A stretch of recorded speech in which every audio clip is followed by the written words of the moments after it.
দর্শক স্বাগত নিউজ 24 চট্টগ্রাম প্রতিদিনের সংবাদে আপনাদের সাথে আছি আমি ফয়সাল মাহমুদ। শক্তিশালী ভূমিকম্পের আঘাতে ক্ষতিগ্রস্ত মিয়ানমার জরুরি চিকিৎসা সামগ্রী ও মানবিক সহায়তা নিয়ে চট্টগ্রাম ত্যাগ করেছে বাংলাদেশ নৌবাহিনীর জাহাজ সমুদ্র অভিযান। এ সময় নৌবাহিনীর প্রধান অ্যাডমিরাল এম নাজমুল হাসান বলেন, প্রতিবেশী দেশ মিয়ানমারের এই দুর্যোগ মোকাবিলায় বাংলাদেশ সরকারের সহায়তা অকৃত্রিম বন্ধুত্বপূর্ণ সম্পর্কের পরিচয় বহন করে, যা দুই দেশের বিদ্যমান সম্পর্ককে আরও সুদৃঢ় করবে। রতন দাসের ছবিতে চট্টগ্রাম থেকে নয়ন বড়ুয়া জয়ের রিপোর্টে বিস্তারিত। গত 28/5 মায়ানমার ও থাইল্যান্ডে 7.7 মাত্রার শক্তিশালী ভূমিকম্পের আঘাতে 3500 জনের বেশি প্রাণহানি হয়েছে শুধু মায়ানমারে। সবকিছু হারিয়ে নিঃস্ব হাজার হাজার মানুষ, তাদের জন্য মানবিক সহায়তা নিয়ে মঙ্গলবার সকালে চট্টগ্রাম নৌজেটি ত্যাগ করেছে বাংলাদেশ নৌবাহিনী জাহাজ সমুদ্র অভিযান। এই সময় নৌবাহিনীর প্রধান অ্যাডমিরাল এম নাজমুল হাসান জাহাজটি পরিদর্শন করতে এসে তিনি বলেন, দুর্যোগ মোকাবিলায় বাংলাদেশ সরকারের সহায়তা ও কৃত্রিম বন্ধুত্বপূর্ণ সম্পর্ক আরো সুদৃঢ় হবে। এই সময় নৌপ্রধান মায়ানমার গমনকারী নৌ সদস্যদের প্রয়োজনীয় দিক নির্দেশনা প্রদান করেন। মিয়ানমারে অবস্থানকালে আপনাদের প্রতিটি কাজ হতে হবে সুশৃঙ্খল, সংযত এবং দায়িত্বশীল। সকল পরিস্থিতিতে মিয়ানমারের নাগরিকদের প্রতি সহমর্মিতা, বিনয় ও সহানুভূতির মনোভাব প্রদর্শন করতে হবে। জাহাজটিতে প্রায় 120 টন ত্রাণ ও মানবিক সহায়তা নিয়ে অধিনায়ক ক্যাপ্টেন মোহাম্মদ আরিফ হোসেনের নেতৃত্বে মায়ানমারের উদ্দেশ্যে যাত্রা করে। ক্ষতিগ্রস্ত মায়ানমারের জনগণের জন্য বাংলাদেশ সরকারের মানবিক সহায়তার পরিধি আরও সম্প্রসারণকল্পে সরকারি নির্দেশনা ও সশস্ত্র বাহিনী বিভাগের পৃষ্ঠপোষকতায় বাংলাদেশ নৌবাহিনীর যুদ্ধজাহাজ বানজা সমুদ্র অভিযান জরুরি ত্রাণ ও চিকিৎসা সামগ্রী নিয়ে মায়ানমার যাচ্ছে। এই সকল ত্রাণ সামগ্রীর মধ্যে রয়েছে 77 টন শুকনো খাবার, 9 টনের অধিক তাঁবু এবং ব্যবহারযোগ্য বস্ত্রাদি, 29 টন বিশুদ্ধ খাবার পানি, 4 টন হাইজিন কিট এবং প্রায় 1 টন প্রয়োজনীয় ঔষধ সামগ্রী রয়েছে। জাহাজটি মায়ানমার ইয়াঙ্গুন বন্দরে 11 এপ্রিল পৌঁছার কথা রয়েছে। নয়ন বড়ুয়া জয়, নিউজ 24 চট্টগ্রাম। গাজা ইসরায়েলি হামলার প্রতিবাদে আজও বিক্ষোভ সমাবেশ করেছে বিভিন্ন রাজনৈতিক, সামাজিক ও স্কুল কলেজের শিক্ষার্থীরা।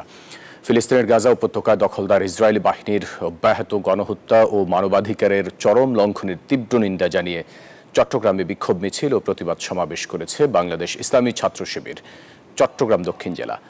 বিকেল 5টায় জামিয়াতুল ফালাহ মসজিদের সামনে থেকে বিক্ষোভ মিছিলটি নগরীর আশপাশ এলাকা প্রদক্ষিণের পর কাজীর দেউড়ি এলাকায় সংক্ষিপ্ত সমাবেশ করে।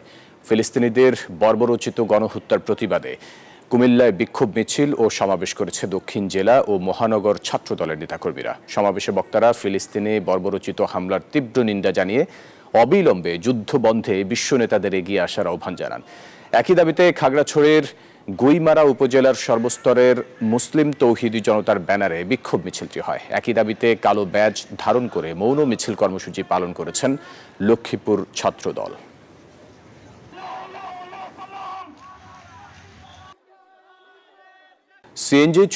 সিএনজি চুরির ঘটনাকে কেন্দ্র করে ব্রাহ্মণবাড়িয়ার সরাইলে দুই পক্ষের সংঘর্ষে আহত হয়েছে 30 জন। মঙ্গলবার সকালে এই ঘটনা ঘটে। সরাইল থানার উপপরিদর্শক কবির হোসেন জানান, সিএনজি অটোরিকশা চুরির ঘটনাকে কেন্দ্র করে দুই পক্ষের মধ্যে সংঘর্ষের ঘটনায় অন্তত 20 থেকে 25টি বাড়িতে হামলা ও লুটপাটের ঘটনা ঘটে। পুলিশ জানায়, সোমবার রাতে সংঘর্ষে জড়ায় চান্দার গোষ্ঠী ও বারেকের গোষ্ঠীর লোকজন। খবর পেয়ে পরিস্থিতি নিয়ন্ত্রণে আনে আইন শৃঙ্খলা বাহিনীর সদস্যরা। পরে মঙ্গলবার সকাল থেকে ফের সংঘর্ষ জড়ায়। এ ঘটনায় এলাকা জুড়ে থমথমে অবস্থা বিরাজ করছে।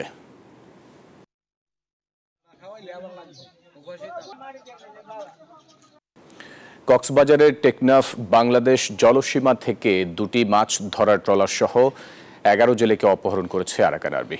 টেকনাফ উপজেলা নির্বাহী কর্মকর্তা শেখ এহসান উদ্দিন জানান, দুপুরে বাংলাদেশ জলসীমানা থেকে অস্ত্রের মুখে জিম্মি করে জেলেদের ধরে নিয়ে যায় আরাকান আর্মি। এই ঘটনায় আরও 3টি মাছ ধরার নৌকা নিখোঁজ রয়েছে। এদিকে একের পর এক এ ধরনের ঘটনায় জেলে ও ব্যবসায়ীদের মধ্যে আতঙ্ক দেখা দিয়েছে। পরিস্থিতি নিয়ন্ত্রণে সরকারকে দ্রুত পদক্ষেপ নেয়ার দাবি জানান সংশ্লিষ্টরা।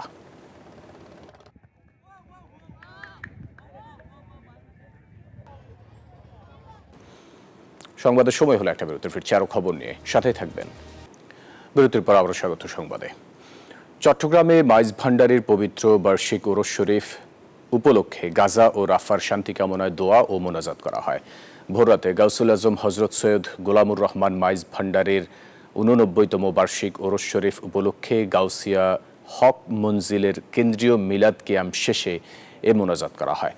আখেরি মোনাজাতের মধ্য দিয়ে বিশ্বের সব মানুষের শান্তি কামনা করা হয়। এ সময় দেশ বিদেশ থেকে আসা লাখ লাখ ভক্তরা মোনাজাতে অংশ নেন।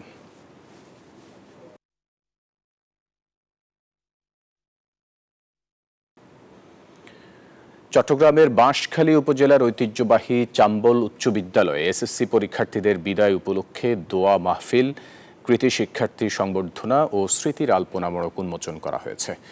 দুপুরে বিদ্যালয় পরিচালনা পরিষদের সভাপতি মারুফুল হক চৌধুরীর সভাপতিত্বে আয়োজিত এ অনুষ্ঠানে প্রধান অতিথি হিসেবে উপস্থিত ছিলেন বাঁশখালী সরকারি আলাওল কলেজের অধ্যক্ষ মোহাম্মদ আজিজুর রহমান।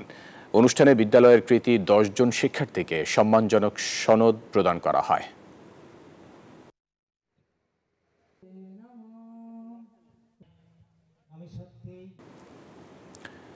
লক্ষ্মীপুর জেলা শহরে অবস্থিত হলি গার্লস স্কুলে 2025 সালের এসএসসি পরীক্ষার্থীদের বিদায় সংবর্ধনা ও দোয়া অনুষ্ঠিত হয়েছে।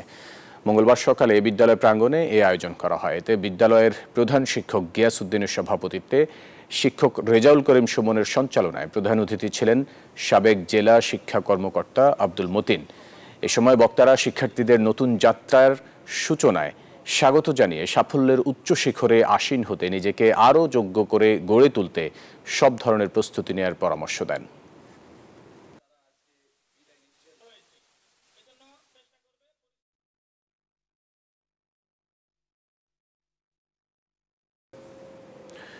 লক্ষ্মীপুরের রায়পুরে আধিপত্য বিস্তারকে কেন্দ্র করে দুপক্ষের সংঘর্ষে বিএনপি কর্মী সাইজউদ্দিন দেওয়ান খুনের পর এবার 3টি বাড়িঘরে হামলা ও অগ্নিসংযোগ করা হয়।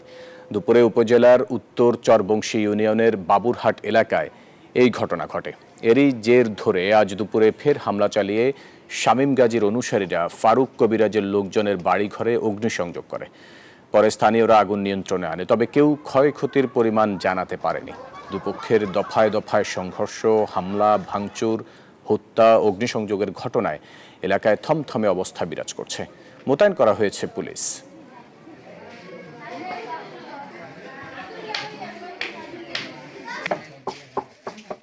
দর্শক, ছিল নিউজ 24 চট্টগ্রাম প্রতিদিনের সংবাদে। আরও সংবাদ ও বিশ্লেষণ জানতে ভিজিট করুন news24bd.tv-তে। এতক্ষণ সাথে থাকার জন্য ধন্যবাদ সবাইকে।